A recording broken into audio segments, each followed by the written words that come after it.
Gracia, misericordia y paz a vosotros de nuestro Padre y nuestro Señor Jesucristo. Amén. Será mucho más fácil en el cielo.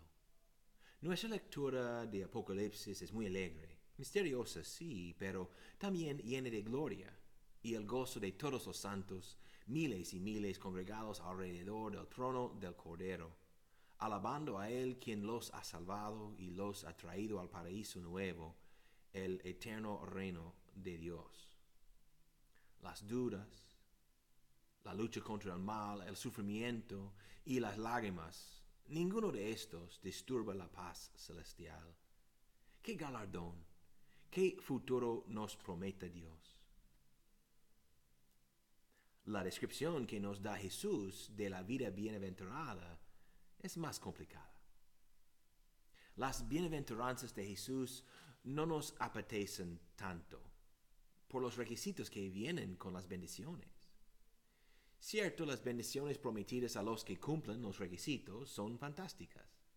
Entrar en el reino de los cielos, recibir consolación, heredar la tierra, recibir misericordia y ver a Dios y Dios como tu propio Padre. Gran galardón de verdad. Pero los requisitos previos, la mayoría no nos gustan tanto. Ser pobre en espíritu, llorar, ser manso. ¿Quién querría estos? Otros de los requisitos previos nos suenan bien, pero son poco probables para nosotros. Ser verdaderamente misericordioso, tener un corazón limpio, ser un pacificador. Para mí al menos, todos muy difíciles. ¿Y para ti? Finalmente hay los dos últimos. Bienaventurados los que padecen persecución por causa de la justicia. Bienaventurados sois cuando por mi causa os vituperan y os persiguen y digan toda clase de mal contra vosotros mintiendo. ¿Estamos listos de aceptar y regocijarnos en tales bendiciones? La lista de bienaventuranzas es palabra de Dios, una prédica propia de Jesucristo desde su famoso Sermón del Monte. No podemos descartarlas sin arriesgar perder a toda la palabra y al Cristo que nos viene a través de esta palabra. Pero son problemáticos. ¿Cómo aplicamos estas bienaventuranzas? ¿Aplican solamente a los santos, es decir, a una clase de supercristianos, empezando con María, Madre de nuestro Señor, y los apóstoles, e incluyendo muchos famosos cristianos de la historia? ¿Está Jesús indicándonos que el reino de Dios tiene varios niveles y diferentes clases de cristianos? ¿Es que hay algunos santos con la capacidad de cumplir estas bienaventuranzas y luego vienen los demás, los cristianos normales, a quienes este pasaje no aplica? Eso ha sido una interpretación muy popular en la historia de la Iglesia, resultando en una industria eclesial del tráfico en santos y sus talismanes. Si aplicamos las bienaventuranzas solamente a los supercristianos, por ejemplo, a los santos o a los cleros, vamos a ver divisiones dentro del pueblo de Dios. Se crearía una jerarquía de santidad que no encaja bien con la enseñanza bíblica que la iglesia, todos los creyentes, son miembros distintos del mismo cuerpo de Cristo, cada uno con funciones distintas, pero con un valor y gloria igual. Porque el valor y la gloria no tienen nada que ver con nosotros y nuestras obras, sino pertenecen solamente a Cristo, la cabeza, quien en su bondad comparte su justicia, mérito y gloria con nosotros. Además, la idea de que hay una clase de santos especiales con superpoderes espirituales para cumplir las bienaventuranzas va en contra del significado bíblico de la palabra santo. Según la Biblia, un santo, refiriendo a una persona, es nada más y nada menos que un cristiano. Alguien que ha sido rescatado del reino de pecado y muerte, limpiado y recreado desde el corazón por Dios. Recreado por Dios y declarado de ser santa por causa de la sangre santificadora de Jesús. Hay distinciones para hacer entre algunos cristianos, especialmente con los pecadores utilizados en gran manera por Dios en su misión, como María, Pablo, Pedro, Santiago. Es bueno dar gracias a Dios por los santos destacados y emular su vida de fe. Pero al fin y al cabo, un santo es un creyente bautizado, un pecador hecho limpio y santo por la obra del Espíritu Santo. No podemos evitar las bienaventuranzas por aplicarlas solo a un grupo de supercristianos. ¿Se nos aplican a nosotros entonces? Bueno, no sé. Nos gustaría ser reconocidos como pacificadores y herederos de la tierra y ciudadanos del cielo. Pero los requisitos duros que vienen con todo esto. ¿Queremos sufrir la persecución para ser bienaventurados? No. Muchas gracias por la oferta, pero no. ¿Hay una salida de nuestro dilema?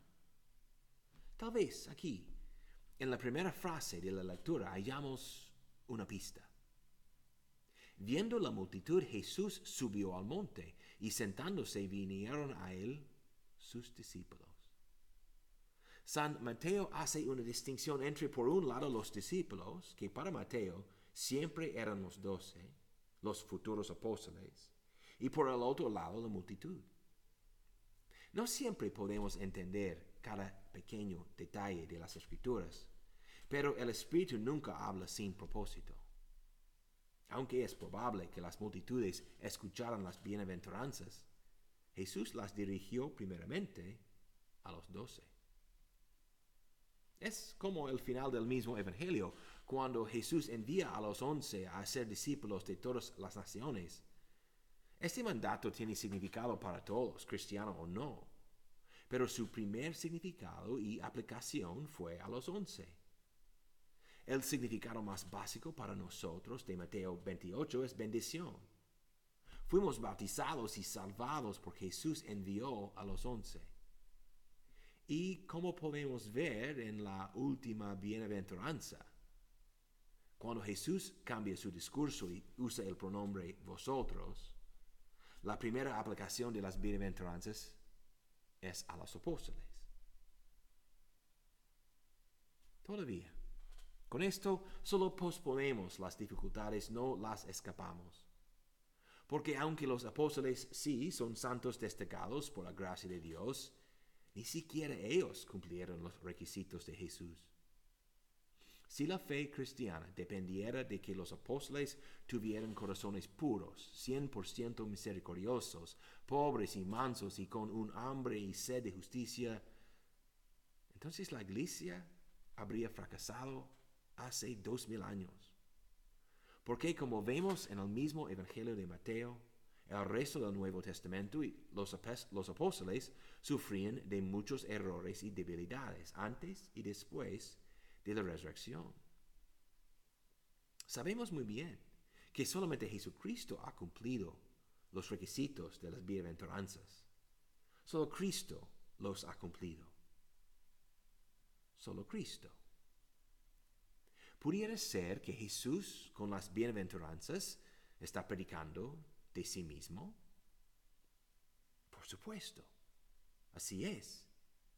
En sus bienaventuranzas, Jesús está repitiendo la idea que vemos en Salmo 24, versículos 3 a 5. Escuchad el eco con las bienaventuranzas. ¿Quién subirá al monte del Señor? ¿Y quién podrá estar en su lugar santo? El de manos limpias y corazón puro, el que no ha alzado su alma a la falsedad ni jurado con engaño. Ese recibirá bendición del Señor y justicia del Dios de su salvación.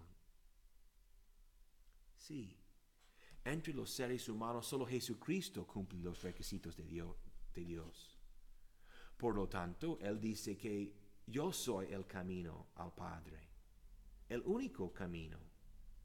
Nuestra esperanza se encuentra en el mismísimo cumplimiento de Jesús de su propia prédica. Por ejemplo, bienaventurados los que lloran, como Jesús lloró, por la ceguedad de Jerusalén y la muerte de Lázaro, y por su propio sufrimiento, el cáliz de nuestra salvación que Cristo consumió hasta el último para ganar nuestra consolación. Y otra vez, bienaventurados los pobres de espíritu y los mansos. De ellos es el reino de los cielos y ellos recibirán la tierra por heredad. El Hijo de Dios, en humildad y caridad, pobre en espíritu y manso en todos sus hechos, bajó de los cielos para volver después y abrir los cielos a nosotros.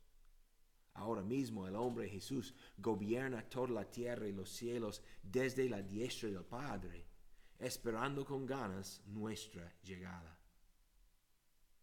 Bienaventurados los que tienen hambre y sed de justicia. Nadie nunca ha tenido hambre y sed de justicia como Jesús, quien al mismo tiempo sació todas las demandas de la justicia divina que clamaba por nuestro castigo justo.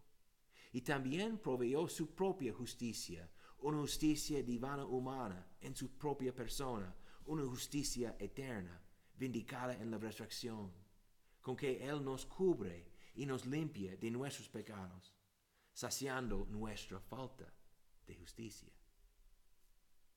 Bienaventurados los pacificadores, y el máximo pacificador es Cristo Jesús, quien sufrió persecución y vituperio y las mentiras de hombres y de Satanás, sacrificándose en la cruz para crear en su propio cuerpo una paz eterna entre Dios y los hombres. Sí, es cierto que primero aplicamos las bienaventuranzas a Jesús, para que a través de la enseñanza de sus apóstoles, Él pudiera aplicarlas a nosotros, no por causa de nuestras obras, sino por las obras suyas y por su misericordia. Esto es lo que significa la Iglesia apostólica, que la cabeza del cuerpo de Cristo, es decir, nuestro Señor Jesús, siempre va primero. Luego los apóstoles transmiten su verdad salvadora en el Evangelio en palabra y sacramentos. Muy bien. Entendemos mejor las bienaventuranzas y queremos vivir en ellas. Pero cuando fracasamos en el camino, ¿qué entonces? La expectativa de Dios para su pueblo todavía está vigente. ¿Qué haremos cuando no cumplimos con los requisitos de las bienaventuranzas? Volvamos a Apocalipsis y recordemos que aún en los cielos, los santos son los que han salido de la gran tribulación y han lavado sus ropas y las han emblanquecido en la sangre del Cordero. La vida cristiana es la gran tribulación, viviendo como santos, hijos de Dios, que todavía tienen que enfrentar el pecado en el mundo alrededor y dentro de nuestros propios seres. Aunque no lo queremos, vamos a fracasar en nuestro cumplimiento de las bienaventuranzas de Jesús. Pero ya sabéis la solución. Volvemos a donde podemos acceder a la santidad de Cristo, donde podemos limpiar nuestra ropa en su sangre blanqueadora. En primer lugar, fue la predicación de la ley que nos lleva al arrepentimiento y del Evangelio que nos da Cristo y su justicia, que nos hizo cristianos. La misma cosa es lo que nos mantiene en la fe, dentro de la iglesia de Cristo. Cuando pecamos, la respuesta correcta no es comporte mejor, hazlo correctamente o serás perdido. No, la respuesta cristiana es volver al principio, a la verdad, a Cristo, a la confesión de pecado, al arrepentimiento, para recibir de nuevo la gracia del perdón. Luego, esta tarde y mañana y cada día, intentaremos andar en las bienaventuranzas otra vez, siempre con Cristo. Esto es el camino de los santos, un camino no meramente preparado por el Señor, más bien y más bienaventurado es el camino que es Jesús mismo. ¡Qué alegría! ¡Qué bendición!